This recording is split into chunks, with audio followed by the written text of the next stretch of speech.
আসসালামু আলাইকুম সবাইকে। কেমন আছি আমরা সবাই? আশা করি সবাই ভালো আছি। আজকের এই ভিডিওতে আমরা এসএসসি ফিজিক্সের অন্যতম গুরুত্বপূর্ণ একটা অধ্যায় স্থির বিদ্যুৎ, সেটা টাইপ ওয়াইজ সিকিউ সলভ নিয়ে আলোচনা করবো। আজকে টাইপ 1 নিয়ে আলোচনা করবো। আজকে মূলত ওই যে বলের সূত্রটা আছে না, F = K × Q1 × Q2 divided by R² অথবা D² যাই বলো, সেটা নিয়ে আলোচনা করবো। চলো শুরু করি। আর একটা কথা বলে দিই, আমি কিন্তু নিজেও এসএসসি 27, আমি নিজেদের জন্য যা ভালো মনে করছি তোমাদের জন্য তাই প্রোভাইড করার চেষ্টা করতেছি। দেখো, এখন আমাদের প্রথম যে কোশ্চেনটা তোমরা দেখতে পাচ্ছ স্ক্রিনে, আমি এটা এখান থেকে পড়ে বলি। এখন দেখো, দুইটা চার্জ আছে, এদের আমি কি বলি? বিন্দু চার্জ। কি বলি? বিন্দু চার্জ। আমার সাথে বলো, কি বলি? বিন্দু চার্জ। এই যে এটা একটা আছে এ, এটা একটা আছে বি, এটা এখানে না লিখি, এই যে এখানে বি। ঠিক আছে, এখন আমাকে বলছে কি যে এদিকে +50 চার্জ কুলম আর এখানে হচ্ছে 25 কুলম। এখন এই দুটোর এই যে দেখো কেন্দ্র, এই যে কেন্দ্র, এই কেন্দ্র যদি যোগ করে দিই, যে দূরত্বটা বেরোয় সেই দূরত্ব নিয়ে হিসাব করতে হবে। মনে করো এখান থেকে এইটুক দূরত্ব, কেন্দ্রের দূরত্ব দেওয়া আছে, তখন কি করবা? এইটুক দূরত্ব আর এই যে এইটুক দূরত্ব, এইটুক আর এই যে কেন্দ্রের দূরত্ব, এই দুটো যোগ করে নিবা। তারপরে করবা এই কেন্দ্র টু কেন্দ্র, এই দুটা করতে হবে। এভাবেই ম্যাথটা করতে হয় সবগুলো। এই জাতীয় যত ম্যাথ আছে তুমি কি করবা? এই যে কেন্দ্র আর এই কেন্দ্র, এখান থেকে এই পর্যন্ত যে দূরত্বটা সেটা হিসাব করবা। দেখো, ঢাকা বোর্ড 25-এর একটা অঙ্ক এটা। এখন এখানে আমাকে বলছে কি ক্লিয়ার তো বলের মান নির্ণয় করতে। করি চলো, আমরা কি জানি? দেখো, আমরা কি জানি যে সূত্রটা কি। এদিকে দেখো কি কি দেওয়া আছে, এদিকে দাগ দাও, এদিকে একটা দাগ দাও, লেখো এখানে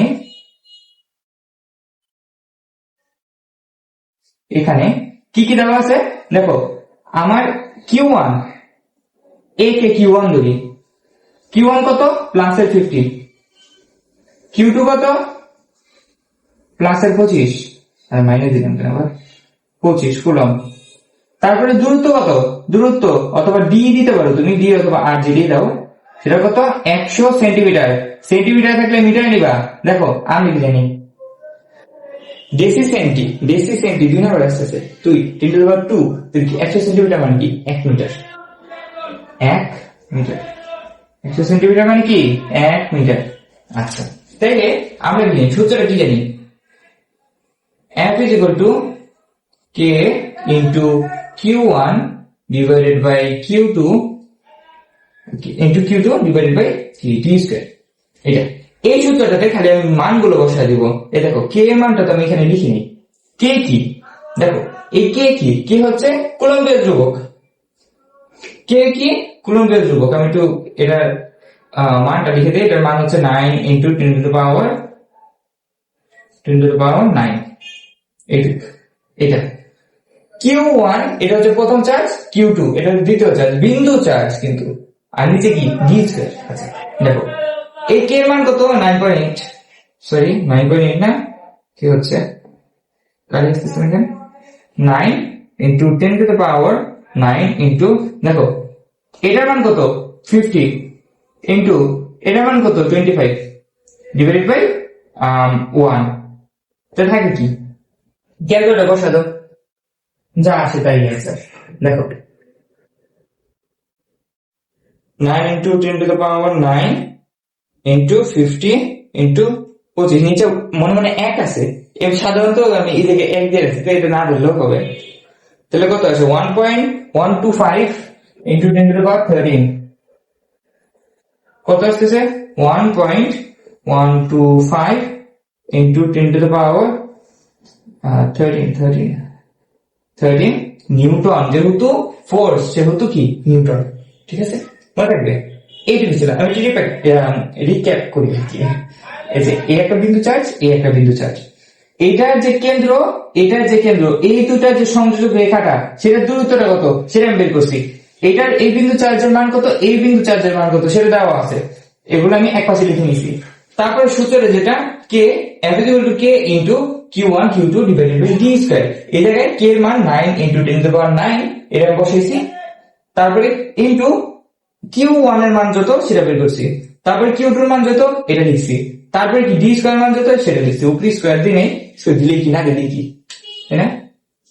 স্কোয়ার দিয়ে দিলাম, এটা অবহেলিত একটা সংখ্যা, এটা সমস্যা নেই। দেখো তারপরে ক্যালকুলেটর বসে দিয়ে যাবে, সেটাই ইজি না বলি, এটা একটা সবচেয়ে ইজি। তারপর দেখো তারপর এটা করি,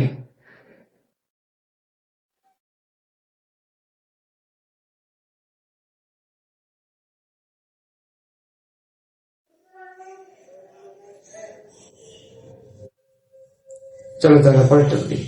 দেখ ওইটা কিচ্ছু আমাকে বলছে যে রাজশাহী বোর্ড 24 অঙ্ক, এটা এই যে এই একটা জিনিস, এই একটা, এটা আর এটা, হ্যাঁ এটা দিয়ে দিছে।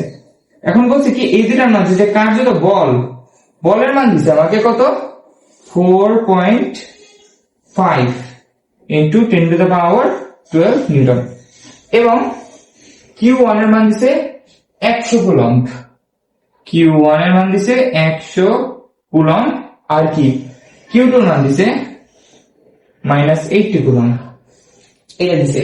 আর আমাকে বলছে কি এই দুটার মাঝে দূরত্বটা সেটা বের করতে, ডি এর মান কত, দূরত্ব ডি কত, চলো কত বলছে, চলো করি। দেখো আমরা কি জানি যে F is equal to K into Q1 Q2 divided by D square, কারণ D তো আমার লাগবে, D এর মান পেতে লাগবে, D টাকে আমি তো চাইতেছি D টাকে আমরা এটা এই পাশে নেই, F টাকে নিচে নেই, তাহলে কি D স্কয়ার বাইরে রাখো, D square is equal to K Q1 Q2 divided by F, ওভাবে রুট করে দাও, D is equal to, দেখো D is equal to কি হবে, root over K into Q1 Q2 divided by F, তাই না? এখন এই জায়গায় কিন্তু তুমি বলতে পারতে প্লাস মাইনাস দিয়ে নিয়ে কেন, দেখো আমি দূরত্ব বের করতেছি, দূরত্বের ক্ষেত্রে কি আমি ঋণাত্মক মান ধরতে পারবো? পারবো না, তো সেটা না কি আমি ধনাত্মক মানটাই হিসাব করতেছি, অথবা তুমি যদি মাইনাস দিতে চাও মাইনাস দিতে পারো, তখন কি তোমার এটাকে আকর্ষণ বল হিসাব করতে হবে। আর আমি একটা কথা বলতে ভুলে গেছি এখানে, দেখো খেয়াল করো, এই যে আমাদের কিন্তু আকর্ষণ বলটা এটা দেওয়া, কিন্তু আমরা যখন লিখবো তখন F এর মানটা দেখো, এটা কি ধনাত্মক, এটা কি ঋণাত্মক, তো ধনাত্মক ঋণাত্মক যে একে অপরকে আকর্ষণ করে, এটা আমরা সবাই এই যে থিওরিটা পড়ছি না, যে ছেলে মেয়েকে আকর্ষণ করবে, ছেলের প্রতি ছেলের আকর্ষণ তো থাকে না, তাই না? ছেলের প্রতি মেয়ের প্রতি ছেলের এটা আকর্ষণ হয়, প্লাসে মাইনাসে হয়, প্লাসে প্লাসে তো হয় না, হ্যাঁ তাহলে তো আবার জ্ঞান দেন। দেখো তাহলে সেক্ষেত্রে যখনই আকর্ষণ বল থাকে, তখন এই যে আকর্ষণ বলটা আছে সে জায়গায় আগে আমরা কি মাইনাস চিহ্নটা বসাই, কি বসাই মাইনাস চিহ্নটা, তাহলে অবশ্যই মাইনাস চিহ্ন থাকবে। যখন আকর্ষণ থাকে একে অপরের সাথে, তখন কি আমরা মাইনাস চিহ্ন বসাই, সেটাকে নেগেটিভ ভাবে দেখি সমাজ, বুঝছো না? আচ্ছা দেখো তাহলে রুট ওভার 9 into 10⁻9 into এটার মান কত, Q1 কত 10, 100 ইন্টু এটার মান কত -80, নিচে কত মাইনাস, কত মাইনাস, কিন্তু খুব মনে রাখবো, কারণ কি এটা আকর্ষণ, 4.5 into 10⁻12 নিউটন, তো দরকার নেই। দেখো এই মাইনাস কাটা, কই মাইনাস কাটা, এ দেখো এটাকে যদি কাটাকাটি করি তাহলে কত থাকে, 10⁻3 থাকে নাকি, হ্যাঁ এটা যদি কাটাকাটি করি তাহলে 10 থাকে, এটা যদি কেটে দিই উপরে 8 থাকে, এই তো, হ্যাঁ তাহলে কি রুট ওভার উপরে থাকে 8 নাম কত, 8 নাম কত 72,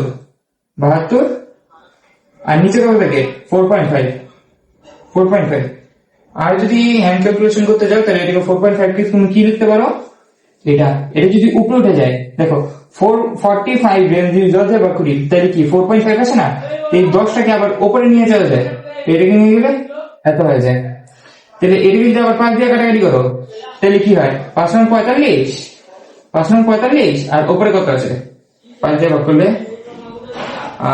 তাহলে আছে 114.4 বোধ হয় নাকি, 144 কে 9 দিয়ে ভাগ করলে কত হয় সেটা আমার জানা নেই, জানা আছে বোধ হয়, এখন বের করবো না, আবার লাগতেছে না আমার ক্যালকুলেশন করতে, তাহলে কি 16 আছে, 16। তাহলে রুট ওভার 16 মানে কি? রুট ওভার 16 মানে কি? রুট ওভার 16 মানে কি? 4 না? হ্যাঁ, রুট ওভার 16 মানে 4 না? তাহলে আমরা কি পেলাম? আমাদের যে অধিকাংশ দূরত্বটা, ডিস্টেন্সটা, সেটা হচ্ছে কি? 4 মিটার। এতটুকুই। আজকে এই দুটো ম্যাথ দেখলে না, আমার প্রথম টাইপ শেষ। আর খুব বেশি ম্যাথ করবো না। কনসেপ্টে ক্লিয়ার রাখছো? দেখো, যে সময় আমার আকর্ষণ হয় সে সময় কি প্লাস হয়, যে সময় বিকর্ষণ হয় সময় সরি যে সময় আকর্ষণ হয় সময় মাইনাসের হয়, সমাজ নেগেটিভ ভাবে নেয়। আর যে সময় কি পজিটিভ হয় সে সময় কি বোঝা যায় যে পজিটিভে কিংবা নেগেটিভে বিকর্ষণ হচ্ছে, যেমন আগেরটা আমরা বের করছি। বুঝছো? এখন যখন এরকম হয় সেক্ষেত্রে কিন্তু আবার ওই যে উপরে মাইনাস নিচে মাইনাস কাটা চলে যায়, এই মাইনাস গুলো উল্লেখ করে দিবা। অনেক ক্ষেত্রে অনেক টিচাররা বলে না উল্লেখ করলেও হয়, বাট আমি তোমাকে সাজেস্ট করবো উল্লেখ করে দিবা। তাহলে বোঝা যায় তোমার কনসেপ্ট ক্লিয়ার আছে। যখন তোমার কনসেপ্ট ক্লিয়ার টিচারের কাছে প্রমাণ করতে পারবা, তখন দেখবো ভালো নাম্বার পাবা। এটা আমার আশা। দেখো, তাইলে আমরা বুঝলাম আজকের ক্লাসটা। এর পরের ক্লাসটা দেখার জন্য তোমাদের আমন্ত্রণ জানাচ্ছি।